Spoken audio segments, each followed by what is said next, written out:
Hey guys, welcome to Geekly Recap, the podcast where we review episodes of the biggest and best TV shows week by week, helping us all understand the plot and process it together. And welcome to our premiere episode, which will be a bumper issue because we'll be covering not one, not two, but the whole 9-episode series of WandaVision. We crazy? Yeah, a little bit, because there is a lot to get through, and we may have overdone it with our notes. Front and back.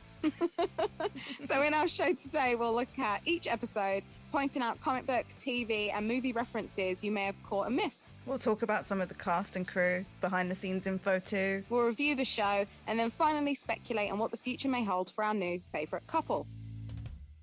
Now I think it's time to actually introduce ourselves. I'm Meral. And I'm Havva. And together we're... Cousins! Oh. Sorry, impossible not to go there. No, we're not Wild Stallions, Meryl. I wish we were, but we are cousins.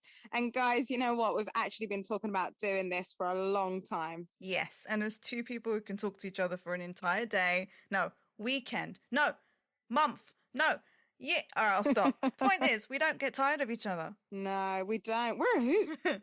And our mutual love of so many things. Friends, Buffy, Marvel, conventions, friends, and food. Food and friends. Plus, we've basically been watching TV shows together during this whole pandemic via text message. So this actually feels like it's been a long time coming. And as Harvard said, we are a hoot. Or at least we think we're hoots. So we hope you do too. Without further ado, let's dive into WandaVision. When was the last time we saw Wanda? Well, it was at Tony Stark's funeral. She was mourning like everybody else, but she was also obviously mourning for Vision. She had a moment with Clint as he was mourning for Natasha, and they comforted each other by the river or lake. Was it lake? What about Vision? So we last saw Vision in Infinity War. Sadly, he died twice. Once by the hands of Wanda, where he sacrificed himself, and then Thanos used the Time Stone to reverse time, pull the Mind Stone out of his head, and killed him again in front of Wanda. Very sad. So guys, there's plenty of spoilers. Stop listening right now if you haven't seen the show. No, keep listening. It doesn't matter. Go watch the show and then listen.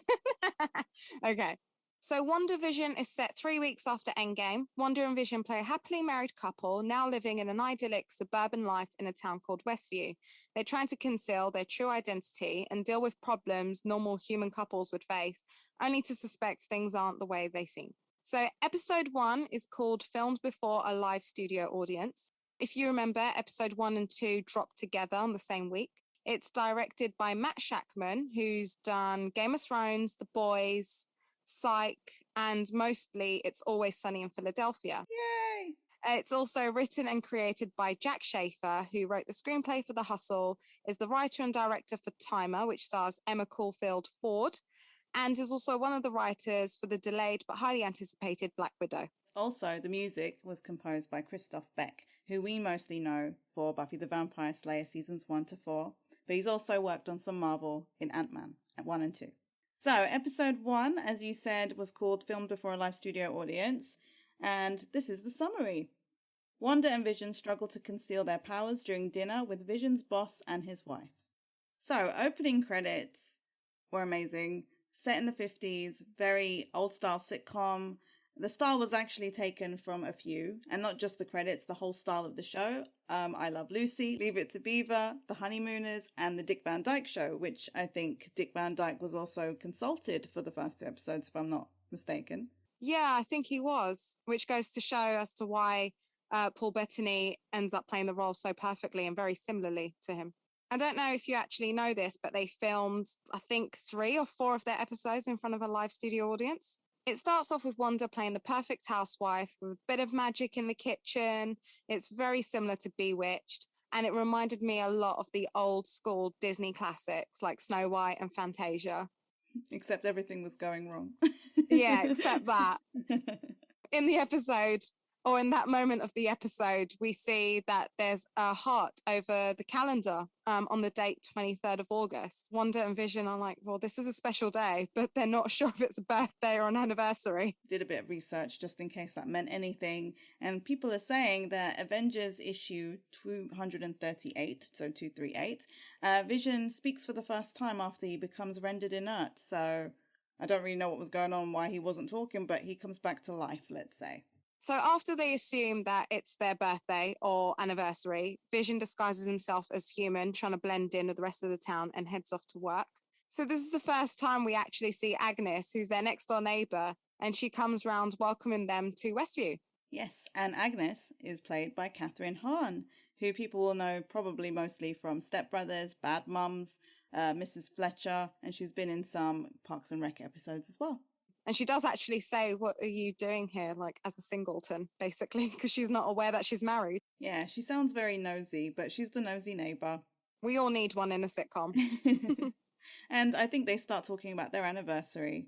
And actually, Agnes, which, you know, who if you've watched the show, you already know who Agnes really is.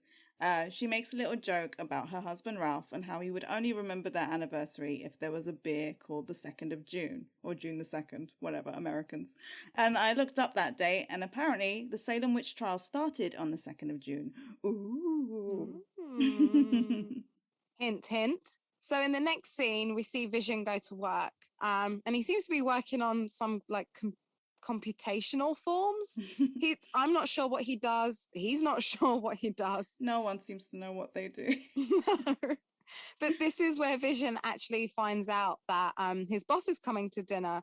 He's called Mr. Hart, hence the heart on the 23rd of August. Did anyone notice how badly his suit fitted him? Please tell me you noticed. I actually didn't, which surprises me. How? It was awful. It's sort of like, I know someone's dressing him. He's not just some man I saw on the street. So why does he look so bad? I kept thinking it must be a sign, but I didn't find anything on Google. So if anyone else noticed, please at us and let me know that I'm not just a crazy person. Now that you've said it, that's all I'm going to say. Yes, please do. Please do. I can't be alone. Also, I noticed, well, I mean, he was wearing it, I think, in the morning, but I didn't see it until then. In the office, I noticed that Vision is wearing a tie, and that looked kind of interesting. It had like some weird logo or something on it. And when I looked it up, it seemed to be that it's kind of like a clip that he wore for a recent comic book series by Tom King. Interesting. So possibly an homage? Interesting. It's funny you notice these details because I always miss this in anything black and white. It's just before my time. But the one thing I did notice is the next bit because it's in colour. Ooh, what is the next bit, Havva? It's commercial time. Woo! So in this commercial, it is an advert for Toastmate 2000. It is by Stark Industries. And what we notice, which is a bit creepy, is there's a light that starts to blink and we see it turn red. Yeah, and it's not the kind of light that you expect on a toaster or the kind of sound. No, it's a bit sinister. And its tagline is forget the past, this is your future. What could it all mean? Well, we all know kind of what it means. It's definitely hinting at something, and I'm pretty sure Wanda's behind it. It's definitely something that's been referenced in Age of Ultron with Wanda's parents being killed by a bomb. And as you remember, Wanda and Pietro end up staring at this blinking device until they're saved. Yep. Which we will see again. Or will we? So after the break, Vision returns home with his boss and his wife, who, if you know Friends like we know Friends... Oh, we know Friends. We know Friends. We'll recognise Mrs. Hart, Mr. Hart's wife, as Deborah Jo Rupp, who actually played Alice in Friends. Mrs. Knight! But she's also been in a lot of sitcoms, but she's probably most known, aside from Friends, for that 70s show. What we find out in this scene is that while Vision has brought home his boss for the dinner, Wanda still thinks it's an actual anniversary dinner, and she's dressed all sexy. Uh-oh. This isn't going to go down well in 50s America. No. Although now that's like really tame. So yeah, they make this whole joke that it's a Sokovian thing. Or European. Remember that scene in Friends, Meryl? Yes, I do. Can never forget. At least Wanda's boob didn't pop out. That would have been something for HBO. More than her boob would have popped out, mate. So, as like any sitcom goes, their neighbor shows up again. Agnes. She brings around a bunch of ingredients to help Wanda actually cook dinner. And Wanda does what Wanda does best and uses her magic, except it's just failing. It's a sitcom. Things aren't meant to go right in a sitcom. You see, this is what always happens. We end up saying the same thing at the same time and finish each other's. Croissants? While this is all going on, Vision starts to distract his boss and his wife by singing Old MacDonald Had a Farm. E-I-E-I-O. It was hilarious. I wasn't expecting it. Wanda has finally decided that she's going to do what I decide to do whenever I can't be bothered to cook. Breakfast for dinner. Yum. Why would anyone ever complain about that? So they go to sit down and we notice something about the wine. They have wine. Next to breakfast, there is wine. And it's got a very interesting name. I'm not going to try and say it. Havva, do you want to try? Manson de Mepris? Woo, sexy. Bloody hope that's right. Or, I'm butchering the French language. It actually translates to the House of Contempt. And what you can see is there's a giant M on the side of the bottle, on the neck of the bottle. People seem to think it's a nod to the House of M, which totally makes sense because it was one of Marvel's biggest storylines where Wanda actually loses her mind and control of her powers. And in the comics, she actually deludes herself into thinking she's got twin boys with Vision, having actually accidentally killed Vision. So what people may not know is that the House of M replaced Earth 616 as the main reality for a brief time until Scarlet Witch reverts it back to normal. Earth 616 is a Marvel multiverse where most comic book titles take place. So we've seen Easter eggs to this in Thor the Dark World, where Eric Selvig draws equations on a blackboard in the hospital and 616 universe is underlined. In Endgame, Ant-Man's van was being held in a storage area labeled 616. And it's also been in Far From Home, and there'll be a new show called Marvel 616 on Disney+. Exciting. So Mrs. Hart starts to ask them, nosy questions like where did they come from? And where did they go? Shut up. Now that song's in my head and I hate you. And Vision and Wanda don't seem to be able to answer this question. Vision looks genuinely confused. I'm not quite sure what Wanda's necessarily feeling, but she's definitely not wanting this conversation. And Mr. Hart starts to kind of get a little bit demanding about wanting to know the answer, which sends him into a choking fit. Yeah, he's very aggressive. Yeah, but it makes you wonder, that's one of those, it's probably the moment where things started to crack. Yeah. You know what I mean? That was the real him coming out with, I can't remember what question he asked now, but it was definitely like a why are you here sort of thing. So he goes into a choking fit, and this is where everything kind of stops being a sitcom, which is very creepy. Yeah, it was definitely really creepy. There was, again, something sinister about this, just like in the commercial, but the whole comedy aspect was gone in this moment. Yeah. I mean, they're just frozen at the table. Mrs. Hart is having a nervous breakdown. Yeah, I mean, she's literally stuck in a loop. Exactly. She looks like she's almost begging Wanda to do something, but she's not actually saying anything. She's just laughing. Well, but then she starts just repeating, stop it. That was very weird. It made me feel uncomfortable. You do start wondering, are we just going to watch this man die? Yeah, right? You actually start to think, is this taking a dark turn? Because I don't expect it from a Disney Plus show. To be fair, they do like to kill people in their Disney films. Let's not pretend they don't. Low-key. Not just Loki. Mufasa, Bambi's mom. Don't take me back to Mufasa. That is a sad moment in one's life. The point is, Disney likes to kill things. Don't pretend they don't. So Disney like to give us this whole, they lived happily ever after, and bam! A bus? Yes, a bus, and a whole bunch of other things. Yeah, like stampedes, like horrible uncles, like hunters. Thanos' snap. That's true. He is the master of them all. I want that power. We're the wrong people to be judging others. I mean, let's face it, we root for the bad guy. We do, kind of. A little bit. But we also root for the good guys. So, after what seems like forever... But then we eventually see Vision do something because Wanda instructs him to do something. Yes. It's almost like without Wanda telling him, he would never have been able to do it, even though he was completely aware of what was happening because he looked terrified. this is what I don't understand. And it was only until we'd actually spoken about this and you said, well, do you think it was Wanda who instructed him to do it? Because I was sat there going, what is he doing? Later on, at some point, he does kind of bring up that she can't control him, and she's like, can't I? So she's completely in control. He's completely her puppet. But this is probably the first moment where we go, is Wanda behind this? And the rest of the episodes kind of make you think this is the way it's going. At the beginning, I don't think I kind of thought it might be her, but then I thought that seems obvious. To me, it did. So when it came out that was the case, I knew it. I felt really smart. You're either like, is this her or is someone doing this to her? But yeah, so Vision ends up saving his life and he's somehow really happy and they leave. They don't even finish their dinner, but they act like they've finished dinner. They've had a lovely evening and they just walk out. And that's, to me, again, confusing as hell. That is very confusing. I kind of feel like their feet were them and their voices and their words were Wanda, you know? So they're saying everything that their characters were meant to say. I'm really impressed with you. You're going to get that promotion. But their feet are like, get the hell out of here before she kills us. But as they walk out, did you notice what was on the door? Well, you noticed what was on the door because Mrs. Hart points it out. A lobster. He's her lobster. I bet that's a Friends reference. It's gotta be. It's got to be. There's so many in there that I'm just like, this isn't a coincidence. Now, as much as I know I said that Disney likes to kill people and things, Havva also did make a good point that they like happily ever afters.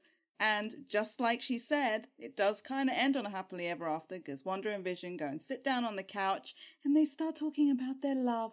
Yeah, don't they give themselves rings and then they officially make this their anniversary date? I'm just going to make a tiny point that Christoph Beck, who composed it, he said that he started their love theme here and you'll hear it again and again throughout the episodes. If you listen closely to this bit with the rings, this is their love theme, which, you know what, I'm not going to lie, I didn't notice because I was just taking notes. But next time I watch it, I'm listening. Vision hits the remote control and the end of the episode, and we have our first hexagon, at least the first hexagon I noticed. At the end, we see someone watching and making notes, taking readings, whatever they're doing, but they're watching this sitcom and we see a symbol, which ends up being a huge aspect of the show. I'm sure everyone knows what it is. This is the introduction of S.W.O.R.D. And then the actual credits roll. So I looked up the hexagon thing because, you know, it's a big thing in WandaVision. So what I read was there was a lot of different theories as to what it was. You know, the word hex is something that Scarlet Witch was capable of doing, and they thought maybe it's something to do with that, but no, they thought of loads of different things. But the big thing that I read, the geekiest thing I read, was that hexagons have 6 sides, right? There's also 6 infinity stones. The stones were formed in the Big Bang, which used the same cosmic microwave background radiation that Wanda uses to kind of create her little world. Or is it her little world? Did I just give something away? Spoiler alert! We've seen hexagons in the MCU before. We've seen it in Guardians of the Galaxy. We've seen it in Endgame. Ships travel through those little wormholes or Portals. Jumps, and you see a hexagon grid around them. Are hexagons the structure of the universe? And is Westview a jumping point into space? Who knows? I'm going to say yes, and that's probably the best fact you're going to get throughout this whole episode. So you might as well stop listening now. No, I'm No, joking. don't do that! Don't! We'll be back after this little break. Sorry, I ate a chocolate biscuit in the break. And with that note, welcome back. Okay, so we'll dive right into episode 2. In an effort to fit in, Wanda and Vision perform a magic act in their community talent show. It's called Don't Touch That Dial. Again, I mentioned it before, but it is directed by Shackman, and this is written by Gretchen Enders. She has written for Queen America and Grace and Frankie. So they're in twin beds, and they're hearing a noise outside, and neither of them seem to be willing to go and check on it. I mean, come on, guys, you have superpowers. What are you afraid of? I know, they are so afraid of this. They're like, ooh, hiding under their little sheets. And you see the tree branch. It's a tree branch. But they do bring their beds together, and it becomes a double bed, and then I think they have some hanky-panky time, Havva. I know. I wonder what that will lead to. They really do get under the covers. I hope they use protection. Something tells me they may not have. And then we have the opening credits. It's a new intro. Bewitched was all over this. I mean, I rewatched the opening credits for Bewitched to see, and it was so much is similar. It's just fantastic. I love how they did that. Apparently, they commissioned some company called Titmouse, which made me laugh. I noticed something in the background, so I looked it up, and someone else already did the research because, you know, we're a bit late on this. But there's a shot of her in the supermarket, Cartoon Wanda. Yeah. And behind there's like a little ad for Bova milk. And I was like, okay. So I looked into it. And Bova, did you look at this too? I read this. It's so funny. Bova was a sentient cow and the midwife who helped deliver Wanda and Pietro. I mean, I had to look her up, and it is literally a cow, but who stands up and wears clothes. Well, yeah, I saw the picture of it. I want to know how she used the hands to deliver the babies. Maybe I don't. I have to say, as we mentioned in the new intro, I wrote great theme tune. It's great, isn't and it? Then I wrote WandaVision in the way they're singing it, just so I could remember it while we're doing the podcast. WandaVision, WandaVision, WandaVision. I absolutely loved it. Yeah. But after those credits, it does start with Vision practicing his magic tricks, because we find out that they're going to be taking part in a talent show in Westview. For the children. Which becomes an ongoing thing in this episode. It's very cult-like. And again, another thing that's very creepy. Wanda says they have to do fake magic to appear as normal as possible. And they name themselves Glamour and Illusion, referencing characters in the Marvel Comics. Yes, they were living in the suburbs with them, basically. So they were supporting characters in a Wanda and Vision comic. And they were basically another couple that had to hide their own real powers, didn't they? Yeah, which is exactly what they've done right now in Westview. Exactly. I thought that was really clever. I mean, I'm just like, I know I'm just discovering this stuff, but for people who know their comics, they must be like, oh, this is amazing. I know. And I told one of the guys who I work with, who's also watching it, oh, this is this thing. Don't tell him anything. Tell him to listen to the podcast. From now on, you don't say anything. My lips are sealed. So he heads to a neighborhood watch thing, doesn't he? Yeah, in a library. And Wanda hears the thudding noises again. And then she goes outside, and it's all nice and black and white and everything, but there's a little bit of colour in there. Almost like the Stark Industries toaster, we see a sword helicopter drone. The helicopter also had a number on it, which was 57, which people said issue number where we first meet Vision. Yeah. However, didn't this remind you of Pleasantville? Very much Pleasantville vibes. Yeah, I mean, if you guys haven't seen it, it's a fantastic film, and you definitely should. It stars Tobey Maguire and Reese Witherspoon. Teenagers end up in a black and white TV sitcom. And it's very much like WandaVision. Like, everything's so perfect, everything's prim. They've got twin beds, la la la. And because these people come from a real place and they bring real things in, things start to become real. So they start to turn into colour, and the first thing we see is a red rose in a bush. I really need to see that film. It's been a while. Well, the next time I bring you a baked good, I expect to borrow the DVD again. Fine, you better bring me a baked good then. This is what we do in lockdown. I bake stuff. I send them to Meral. But she also orders me things. All right, once. But still, that was the best. I should do the same to you, but I'm poor right now. So Okay, so in this scene, Agnes appears out of nowhere, doesn't she? Agnes interrupts with a rabbit called Senor Scratchy. She had, in the comics, her character had a son called Nicholas Scratch. I know. Hello. I know. Is that your son, woman? So they have to meet somebody called Dottie, right? Who is apparently like the person you have to get in good with in this town. So Dottie is played by Emma Caulfield Ford. For us, she's best known as Anya in Buffy the Vampire Slayer. Woo! And she's been in a few other things, so some people may have seen her in those. Once Upon a Time. She's been in General Hospital. Her first big TV role was in Beverly Hills 90210. And she was also in the film that Harvard mentioned in episode 1 called Timer, which was written and directed by Jack Schaefer, who created WandaVision. Harvard, you haven't seen Timer, have you? No, I haven't. It is but so it good. Does sound good. It's about, I kind of want it to happen for real, but it's about you getting an implant in your arm, and it will count down to when you'll meet your soulmate. And Emma Caulfield Ford is a person that has one and there's no number on it. So she's just like dating guys that don't have implants, getting them implanted, hoping that they're the guy and her number's going to come up, but their number's is not hers. It sounds like something that you would find in Black Mirror.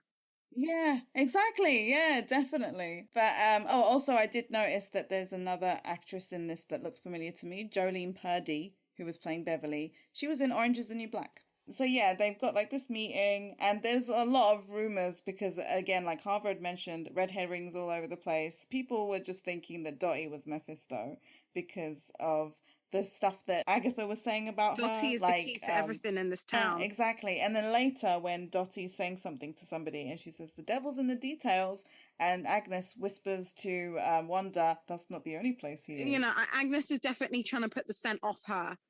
She wants to make herself not look like, you know, the possible culprit here.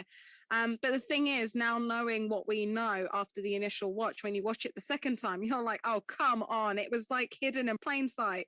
In the thing, they're talking and they're trying to get like people excited about the talent show. And they keep saying... For the children, I think it is here, yeah. I mean, there are no children in the town, so it's a bit interesting. But it was weird how it was just said constantly. Is it because the townspeople were missing their children? Is it a sign for her to procreate? But in the final episode, Dottie's strings are cut. There's a moment where she mentions her child and her child being locked away. We don't know what that locked away means. When fake Pietro appears, or is he fake? Is he real? Whatever. Pietro. Pietro. He actually does ask her what she did with the kids and says, I'm assuming you just kept them locked in their rooms, in their beds. Yeah. And that sounds like it might have actually been what she was doing. So they were just stuck in their rooms. Hopefully pain-free, you would hope. In this scene, we actually also meet someone new called Geraldine. Who hesitates? Yes, is she? Is she Geraldine? We don't know exactly how her brain is functioning in this place because we know later that she's not Geraldine. But she's the one that initiated a conversation with Wanda, and yet she didn't think of giving herself a bloody name. Like, come on! I know. She had a plur. She had a plur. Another Friends reference. This could turn into a drinking game. If ever you guys want to, just take a shot whenever you do a Friends reference. Maybe don't. We don't want to be like sued or something for your alcohol poisoning. All right, take a shot of tea or coffee. Yes. Any beverage you like. Have some water, stay hydrated. Have a sip. But this Geraldine, or as we know her to be later Monica Rambeau, is played by, I'm assuming I'm saying her name right, Teyonah Parris. So people may have recognized her. She's been in Dear White People, If Beale Street Could Talk, and she's also guest starred in The Good Wife and Mad Men. And she's been directed by Matt Shakman in Mad Men before, and Empire. This is a character that is in Captain Marvel, but not as this self. She is a child. In the comics, the character of Monica is quite a big deal. Like, she was actually a Captain Marvel at some point. And, she was kind of someone that kind of had, like, her cells changed again, but in different sort of circumstances. Her story is massive in the comics. She's been through a lot, had loads of different names. She's been called Photon, she's been called Spectrum. So yeah, but yeah, and this is obviously they've chosen a slightly different route, but she's definitely linked to the Avengers a lot. After Wanda and Gerald, now that we know is Geraldine, introduce themselves, we see Vision arrive at the library, which the other guys, the other men of Westview, they totally see this as unexpected, but he refuses to leave and he offers advice to make this whole place safer. But we actually find out that these men are here just to gossip and there is no neighborhood watch meeting. They're literally there away from their wives to have Danishes and gossip about everyone. Sounds like my kind of meeting, to be honest. I know. Now Vision's in with the gang. We see Herb. He offers Vision some gum and Vision takes it. And then we see that his cogs get clogged up. But yeah, and I mean, it's an iconic moment in the show because it causes a lot of issues and a lot of comedy for us. Yes, definitely. We go back to the women. And here is where things take a dark turn. Things are fine, and then just like episode 1, things go a little bit crazy and dark and bizarre, and Wanda's trying to get in good with Dottie. Dottie doesn't seem to like her. And it's a weird moment as well, because that's also not something I think would have been in the sitcom, where she says she's heard things about Wanda and Vision, and then says, and Wanda says something which is She kind says, of, I don't mean any harm. yeah, and she says, I don't believe you. And then we get radio interference. What the hell's going on? But now we know that, you know, the outside world was trying to get in touch with Wanda to find out what's happening. Do you need our help or not? What's going on? They kind of look at each other for a while, and Dottie looks a little bit scared, looks a little bit uncomfortable, and then the radio shorts out, and her glass breaks in her hand, Dottie's hand, and there's red blood. In color again. She says to Wanda, who are you? And that's how it turns back to normal. So in this moment, you're kind of like, is Dottie still under? Is she more aware than everyone else? There's something a bit off about Dottie compared to everyone else, I feel like, in the town. I don't know if this is connected in any way, but in the later episodes when agents are doing their own research on the town, everyone's got ID and cards, and Dottie's not on the wall at all. Is she not on the wall either? No. Well, there's a she's few not on the people wall. we don't see on the wall. No, but she was, for a character who's, you know, quite prominent, she wasn't there, and I just thought, oh, is that a thing? That is interesting. I mean, it may still be a thing, because I mean, I did read an interview with Emma Caulfield, who said that she can't talk about what she's currently working on, so sounds like Disney to me. I will say it now just in case I forget later. We do find out her real name later at some point. I'm not sure when. And her name is Sarah Proctor, right? And apparently that is the name of a witch who in the Salem witch trials was accused but not tried. Interesting. All right, what time is it, Havva? It's commercial time. Commercial time. So, yeah, we have our second commercial. This one, it's for Strucker watch. I'm guessing it's called Strucker. It's German. I think there's umlauts. I didn't type them, but I'm guessing there's an umlaut. There's not much to this advert, to be honest. It is about a man and a watch, and that's pretty much it. It's like a classy watch. Yeah, he's getting ready to go out with his wife. Yeah, that's pretty much it, right? I mean, there's not that much of a storyline to it. But obviously, Strucker, who was the name of the dude who did the experiments on Wanda and Pietro. The Hydra, Hydra agent, yeah. Speaking of Hydra, there's a Hydra logo on the watch. Exactly. Which is, I think, the big thing. Like, you can't miss that logo. And the tagline for the advert, do you have that? Yeah, he'll make time for you. Who? Who will make time for me? Again, this goes into many questions that people have, though. And again, it does come up later on. Was Wanda and Pietro born with these powers, and the experiments emphasized them or elaborated on them or not? So, okay, we're back from commercial break, and it's just before the magic show. Vision finally turns up. They've been waiting, and he's kind of drunk. I have to praise Paul Bettany. He so plays a drunk. As you would imagine, an English drunk, as you would imagine. But he's still so polite. I know, he's so lovely. Yeah. I want my own Vision. I'm not gonna lie. I fell in love with him a little bit in this series. You know, this shone a different light on him. Yeah, definitely. So yeah, they do the magic show, and it being a sitcom, obviously the drunk guy is doing things without even thinking about it. And Wanda's trying to cover it up again. So he's like floating, he's doing all kinds of stuff, and she's like, no, there's rope, yeah. you know, things like that. It's so he fantastic. Lifts up a it's piano and she turns it to an illusion. I love that. And don't you have that guy, I forgot his name, Phil, and he's like, that was my grandma's piano or something. Yeah. I mean, it's hilarious. It's a really fun scene. And they win the talent show. They do. And Dottie's impressed.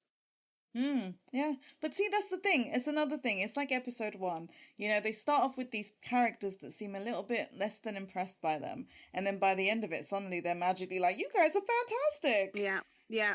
And that whole sitcom thing, their final magic trick is they basically teleport Geraldine into the box, and she's like, how did I end up here? I was just backstage.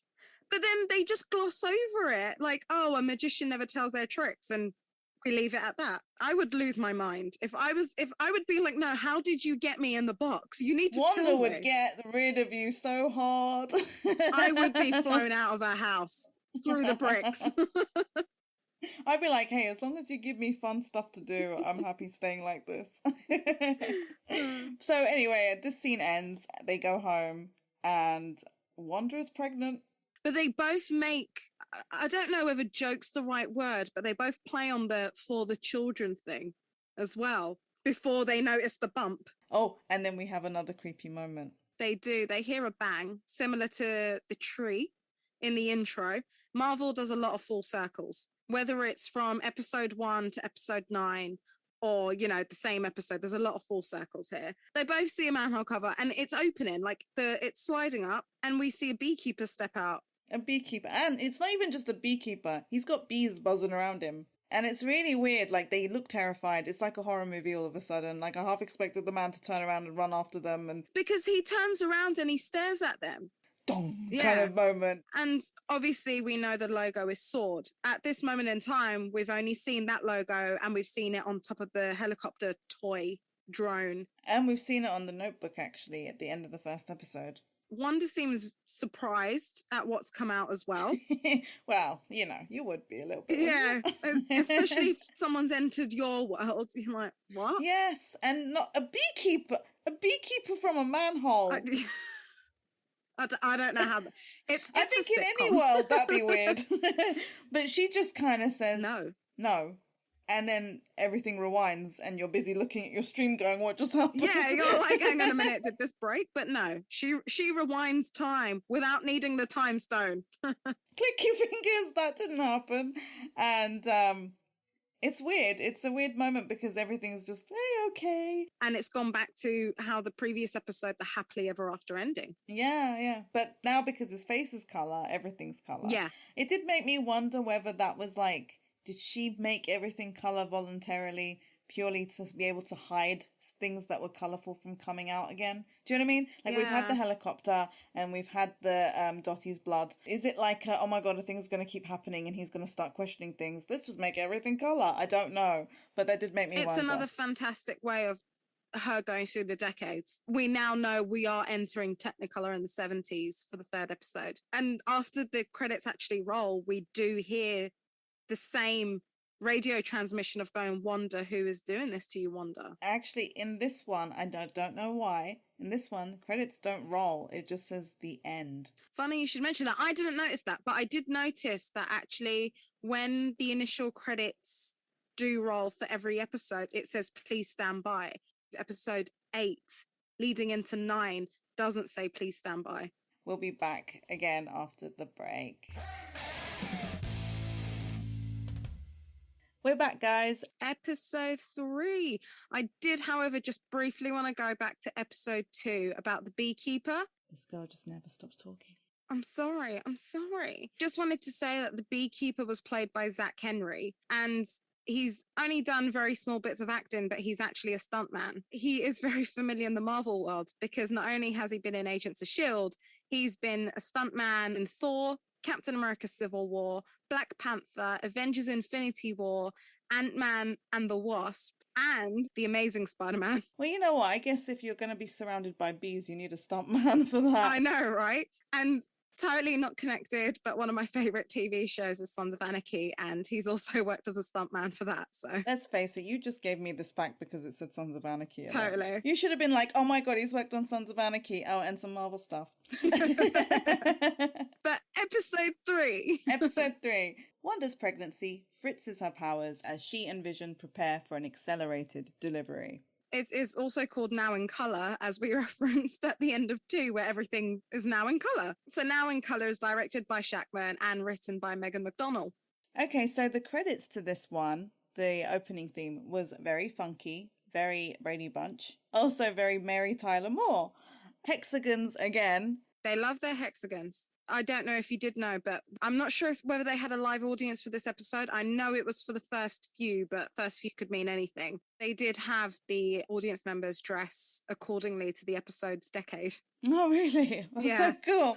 Oh, man, they really put a lot of effort in, didn't they? Yeah.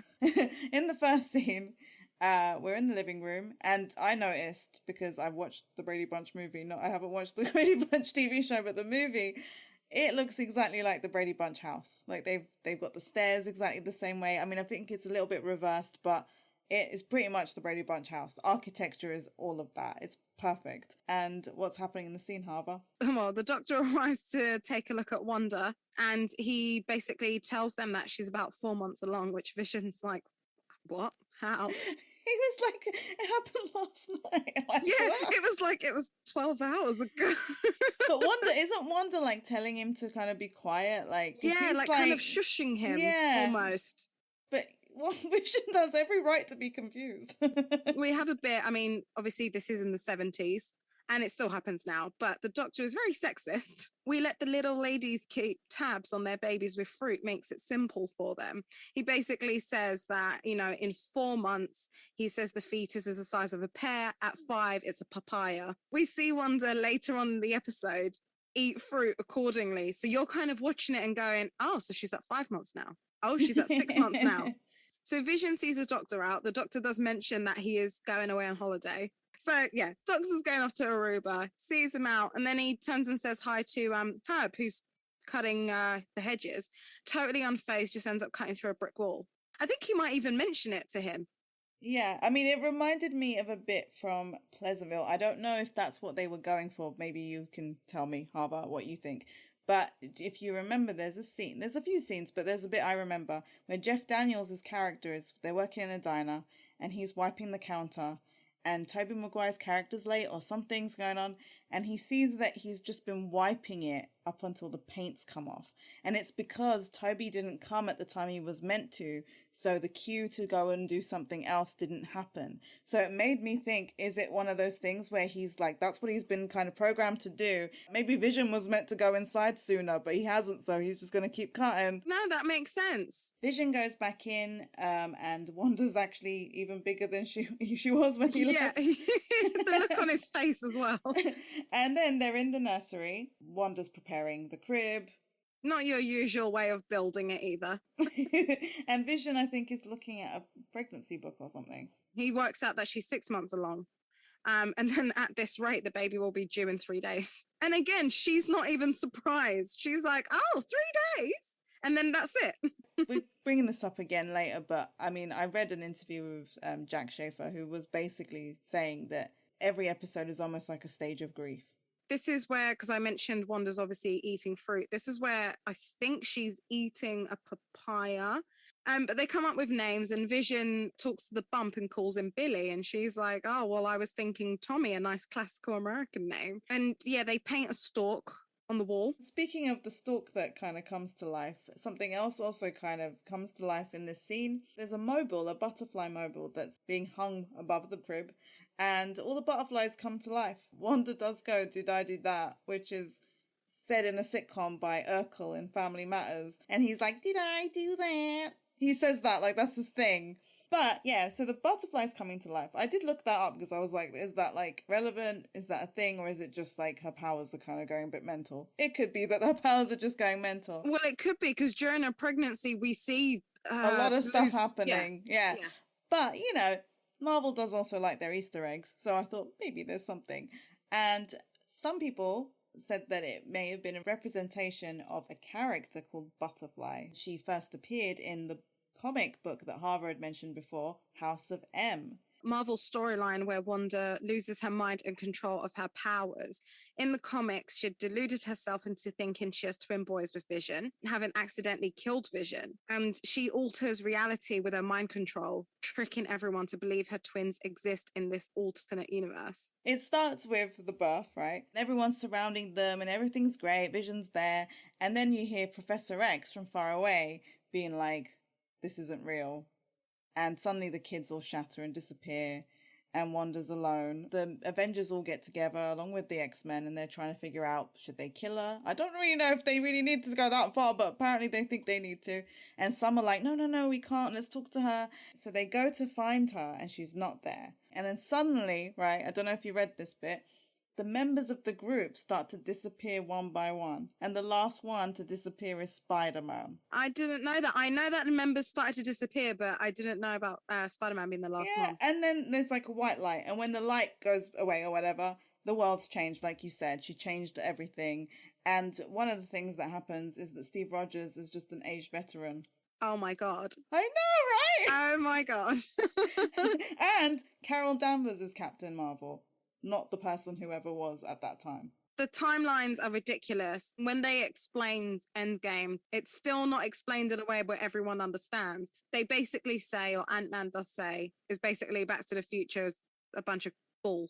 I can't remember in what order this actually happened in the scene, but we do see Vision practicing how to change nappies. Later on in an episode where we see Wanda locked up, she is watching a TV show, and again, I've forgotten what the TV show is. That was Brady Bunch. Is it Brady Bunch? So the doll there is the exact same doll. Oh, is it the exact same doll? Oh, that's a good catch. Well done. And this is obviously where Wanda gets pains. But her contractions are causing havoc in the house. You did mention in the story about the very bright light.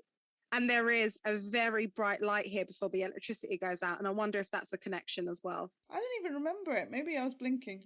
The big thing with this scene, actually, is this episode's been quite happy up till now, aside from maybe the hedge trimming. But Vision's questioning stuff. Wanda does what she does best when she's in denial. She just deletes the scene. I wish I had these powers. I would do this all the time. Yes, but I have to say, every time there's either a rewind button or there's a glitch, it creeps me out. She's not only rewriting lots already, she's rewriting in the rewrite. It's kind of crazy. Yeah. So she starts to go into labor again, and Vision freaks out, and he needs to be calmed down with breaths, which is funny. Yeah, she's having to now teach him on how to do that. But wait, what time is it? It's commercial time. So this one, it's about a bubble bath sort of thing, isn't it? It is called Hydra Soak. So again, we've gone back to Hydra. Could they be getting any more obvious? On the packaging, you can see the Hydra logo as well. They've done it in like a Grecian way, haven't they? Where the mum is having a soak. When you want to get away, but you don't want to go anywhere, which is basically how I feel right now. I know that there was some talk whether these adverts were linked to the Infinity Stones, and there are some links to it in some way, because the Hydra Soak is, I mean, it looks like the Tesseract to me. That's just another little gem.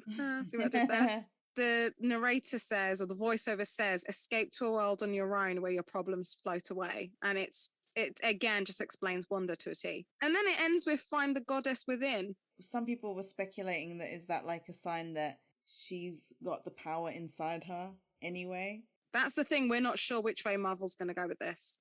We come back from break. Vision goes to get the doctor. Yeah, and Wanda hears a sound, but before she can actually go and have a look at what's going on in the nursery, the doorbell rings, and we realise it's Geraldine. And the thing is, now Wanda's like, oh, I have to hide this bump. So yeah, she tries different ways of concealing it. She's got a coat on, and she's got a bowl of fruit in front of her too. Geraldine's pretty oblivious though. Oh yeah, she doesn't see anything. The stalk has come alive. That was probably the sound in the nursery. She's trying to get rid of it. It's not going anywhere. And Geraldine's just completely in her own world, talking about her some advertising something. I did read some stuff about her advertising jobs and how it was linked to some Marvel comics. So that might be one for the listeners to actually look into. Oh, okay. The stalk tries to nip at Geraldine's trousers with Chaz fish on them. The 70s outfit. She had it. I love the waistcoat, everything. Everything looked great. And I want platform heels always. I need platform heels. Yeah. Yeah, so Geraldine gets up to leave and notices the crib. And Wanda can no longer hide it. Her contractions have gotten to the point where she drops the bowl and she sees the bump, and it's time. It's time. She's not going to last much longer. She needs to deliver the baby. And at this point, Vision's caught up with the doctor, who's actually having car trouble. He didn't make it to Aruba. And then, yeah, he obviously has to get him back in time. And I think he piggybacks him. Does, and they go really fast, but not fast enough because Geraldine does deliver the first baby, who they call Billy. Tommy. He calls it Tommy, doesn't he? I was trying to remember which one of them compromised. It was him. Always. And then the second baby comes out. Yeah, well, Wanda starts screaming. And then, yeah, second baby, Billy. That worked out, didn't it? Fun fact, in the comics, it's actually Doctor Strange who delivers the twins. But we have another scene that's a little bit creepy and not quite a sitcom. Vision sees the doctor out, and the doctor makes the comment that they were never really going to be able to leave anyway. So hard to escape. We actually see Agnes for the first time this episode. I was intrigued by this scene, actually, because I know that later we find out that she was slowly trying to nudge Wanda awake. I did also wonder whether she was trying to get rid of Geraldine, who seemed to have replaced her. Yes. You know, so she knew she didn't belong here. But neither does Geraldine. Well, Geraldine by this point I think must have somehow figured it out. I don't know. Geraldine wasn't quite Geraldine after the babies were born. I don't know whether that was because Wanda started to open up and that meant that Geraldine's brain started to work differently or what, but at the same time as Geraldine is kind of having a moment with Wanda, we also have bits between Agnes. Herb and Vision. Herb seems to want to try and tell Vision something, but Agnes doesn't want him to. Has Wanda's loss of powers either somehow switched off some of these characters? I mean, we find out she doesn't have control of Agnes anyway. Or has Agnes almost turned off Herb at this point, which is why he's trying to tell Vision, because he's out of character. Maybe she had some control over Herb, but they didn't show us that in the reveal. The important part is basically they are trying to throw off Vision about Geraldine. They're like, well, she doesn't belong here. She has no home, which Agnes is basically describing herself at this stage. And he's putting more doubts into Vision's head. But at the same time, Geraldine isn't helping herself because Wanda, for some reason, I don't know what's happened, maybe giving birth to the kids and something, she's just feeling a bit sentimental. She talks about her brother because obviously she was a twin too.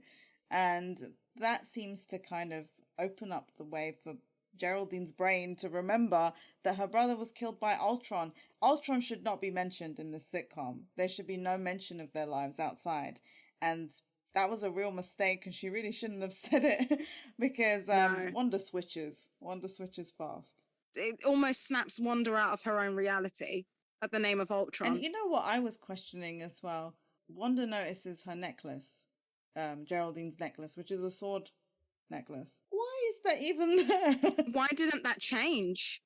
Maybe it's been on all her outfits. I didn't pay attention, but she's asking her who she is, what that necklace is. We don't actually see what happens to Geraldine at the end of this episode. Vision goes back inside and she's not there. We're looking at the Westview sign and suddenly there's static air and out pops Geraldine from the sky. Yeah. And it's night. And she's surrounded by cars and a helicopter and people with guns. Daydream Believer starts playing. The thing that I found, I don't know if it's at all irrelevant or interesting or whatever, but the Monkees sang Daydream Believer. And the Monkees were also a fake band that only existed in a TV show until it got cancelled and then they started becoming a band. Daydream Believer was actually just featured in an episode. It wasn't... I did not know that. I love that song. It's interesting that they weren't a real band. They only existed on television. I know you mentioned the Westview sign, but I don't actually know if you said what it said on the Westview sign. No, I just said Westview sign. It said home, it's where you make it, which again is another little, Wonder thing. We'll be back in a sec. We're back. Hi. On to episode 4. Okay, this is where everything changes. Yeah, this is, and it's called We Interrupt This Program. Monica Rambeau, tasked with a special assignment regarding sentient weapons, goes missing. Dun dun dun. Directed by Matt Shackman, written by Bobak Esafajani, writer for Manifest. I thought I'd mention that, and also Megan McDonnell as the previous episode. We start off with looks like bits, just particles or something, right? And then it slowly becomes Monica. And at that moment you go, oh my God, this is when she came back. She was snapped. Or blipped, as they now call it. No, it snapped. I think before it would be snapped, but because they've come back, it's just a blip now. That was temporary, they're back. Who started calling this that? I don't know, but that's what they're calling it now, all right? Just get with the times. The snap was 5 years ago, get over it. So Monica's awake now. She doesn't even realize because she was clearly asleep when she vanished, and she's in the hospital room. Her mum's not there, which we understand later that that's why she was at the hospital. She was with her mum. There's chaos.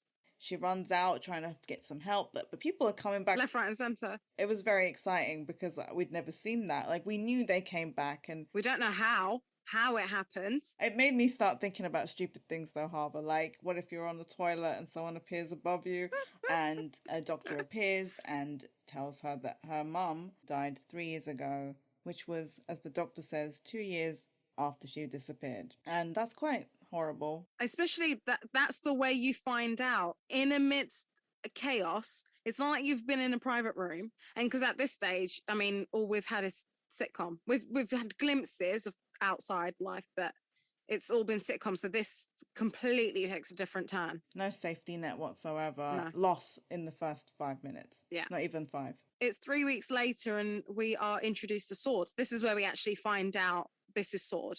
And Monica is introduced to the new director, but then he corrects her and says acting director to Hayward. Yeah, the original director was Maria Rambo, who was Monica's mum. And we find out she did in fact create Sword. I wrote down that he shares the name with the villain Brian Hayward from Agents of S.H.I.E.L.D. However, I'm not sure if there's any connection here. So if people do know a connection or have an idea, please let us know. We find out that Hayward has started looking into AI and robotics and stuff. And Monica makes a statement about how their job is that they observe, not create. But Hayward says that things have changed and space is now full of enemies. So Hayward basically knows that the FBI needs one of their drones for a missing persons case and it needs a chaperone. So Monica drives out.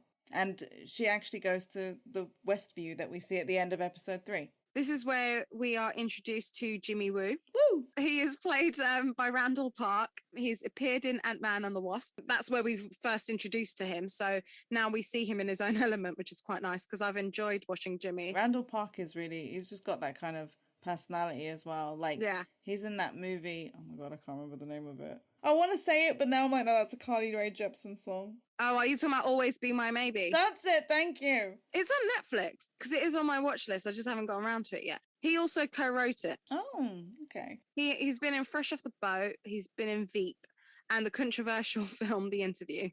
Oh yes, I've seen that too. And I believe he plays Kim Jong-un. I want to hang out with him. He's just got that vibe. Yeah, okay. We've met Jimmy Woo. And basically there's something about someone in a witness protection program that lives in Westview that has managed to vanish. They've completely lost contact and whoever they ask, no one's heard of them. The cops don't even know that Westview exists. They're standing right next to the sign, but they're like, never heard of it. Not a thing. We live in Eastview. Yeah.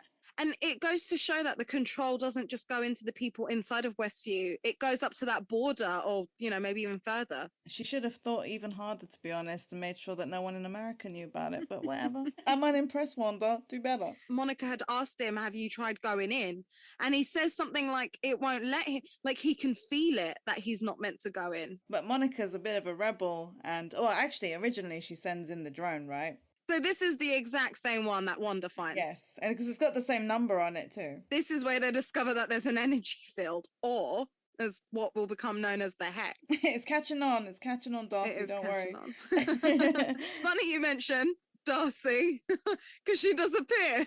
Right after Monica walks up to the energy field, puts her hand in, and is pulled in. So 24 hours later, Darcy, and she's in, if you guys don't know, she's from Thor. That's where you've seen her before. Thor and Thor 2. When was the last time we saw her? I think it was Thor 2.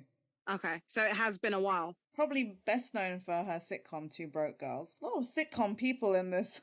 Yeah, I love Two Broke Girls. She's also been in Nick and Nora's Infinite Playlist, 40-Year-Old Virgin. She was in a Hanson video called Get the Girl Back. Was she the girl? She was one of the girls. There was a few girls in that. So she arrives at the base. She goes into whatever, a tent, and immediately picks up that thing I mentioned earlier, which was the cosmic microwave background radiation. Yeah. But it's also got a broadcast frequency, and she asks for an old television. And then we see the beekeeper, remember, from episode 2? We find out that he's an agent. Mm-hmm. And like a radiation suit instead. So that's what obviously changed when he went in. I don't think I wrote it down, and I can't remember where we found out his name, but his name is Franklin, and there was like a hint to, another Fantastic Four name, like, which is why a lot of people thought we were going to get a lot more Fox crossovers. This is one of the reasons I'm glad I don't know this stuff, because I was just happy to go along with the ride, to be honest. Exactly. But yeah, so he goes underground, and lo and behold, he becomes a beekeeper. I wonder what happened to him afterwards. Did he just get deleted? What happened? Yeah, because we don't see much of him. No, that's it. We never see him again. No. Does he cease to exist? What happened? But anyway. Darcy's got the TV. She's found the broadcast. And they start to try and identify everybody. Like Harvard had said, Dottie wasn't there. I can't remember if she was. I can't remember who said it, but someone's, like, might have actually been Jimmy Woo's, like, isn't Vision dead? They should just be happy he's not. Why? I don't know why they're bothering Wanda. Leave her alone. I mean, is she really bothering anybody? I mean, who cares about people of Westview? I did read somewhere that we get the feeling that there was more episodes before the ones that we even watched. I'm like, I want to see them. Probably the 20s, 30s, 40s. It's a shame Wanda lost it, because I would have watched that forever. Totally. Darcy tries to find a way of getting through to a radio frequency so they can communicate, because at this point, they don't know if Wanda is responsible, if she's trapped. Or she's being controlled. Yeah, what's going on? So that is the voice we hear in episode 2. Jimmy Woo. But yeah, the next bit is probably one of my favourite moments. Darcy and Jimmy watching as Wanda gives birth, and they're quite emotional. Darcy's invested. She's eating popcorn or whatever it is. Woo starts talking about, him having kids. Oh, I love that. Because doesn't she ask him if he wants some? And he's like, maybe one day. Yeah. And he goes, oh, you meant the popcorn. And this is when they actually hear mention of Ultron. Because Geraldine mentions it. Yes. And they go, like, referencing the reality has never happened until now. But yeah, so they don't know what's happened to Geraldine. And then the alarms go off. And this is where we ended the previous episode. Well, kind of, because when they run outside to see what happened to Geraldine, the camera does not follow them. The camera zooms into the television, and we get to see what we didn't see before. Which is what actually happened. And the screen goes 16:9 as well. Yeah, Wanda's hands glow red, calls Monica an outsider, trespassing, and she blasts her all through all those houses and fences and all of it, all the way out. That's crazy. Oh. I'm surprised Monica's alive, because at this point I would assume Monica's human, but again, I don't know enough about her character. We know that she gets her powers, and we kind of see it happen throughout this series. But at this stage, I'm like, well, she was just a normal person and you've just been blasted out. Wanda put a Barrett thingy around her just to get rid of her, not to kill her. Yeah. Clearly, like, hitting one fence or two would probably put me in the hospital. Unfortunately for Wanda, we have seen her kill people unintentionally. The whole hospital thing, again, where she just loses. So, if this was anyone, I'm sure they would have been dead by now. Exactly. So after she blasts her out, she fixes the damage so Vision can't see what happened. And when Vision comes back in for a second, she does see dead Vision. But I genuinely thought, like, at this point, this is his body and she's seeing him in this form, and yeah, it's terrifying. Yeah, and then it also seems creepier. I'm kind of glad that wasn't the case, because can you imagine she's like doing stuff with a dead corpse? I did say she's a puppet master. What happens when Vision comes back in? He does say to her they could leave and go wherever they want, and she says they can't. This is our home, and it obviously hits true later on. Again, I know we keep saying later on, but we're coming to these points. They are all connected. And Vision goes, are you sure? Wanda says, don't worry, darling, I have everything under control. No, you don't, Wanda. You really don't. Exactly. I had to note it because I went, that actually seemed a little bit sinister. And we've already seen she doesn't have it. Whether she did initially, she's definitely not got anything under control right now. I also said that the plot is paralleling a set of West Coast Avengers comics from the mid-80s. Like this whole thing. I think this is where Wanda starts to lose her control. I think this might be the House of M stuff again, just going back to it. So we go back to where episode 3 ended, except this time I think we hear Monica say, it's all Wanda. And this episode ends with the song Voodoo Child by Jimi Hendrix. Did you look up the lyrics? I did. I didn't note it down, but I do. I have this. I like the song. I have the song. So I wrote it down because it's totally Wanda. The lyrics are, I stand next to a mountain and I chop it down with the edge of my hand. I pick up all the pieces and make an island, might even raise a little sand because I'm a voodoo child. She is. She is. It's Wanda. All right, we'll be back in a bit. Thanks for listening to part 1. Part 2 coming next. Woohoo!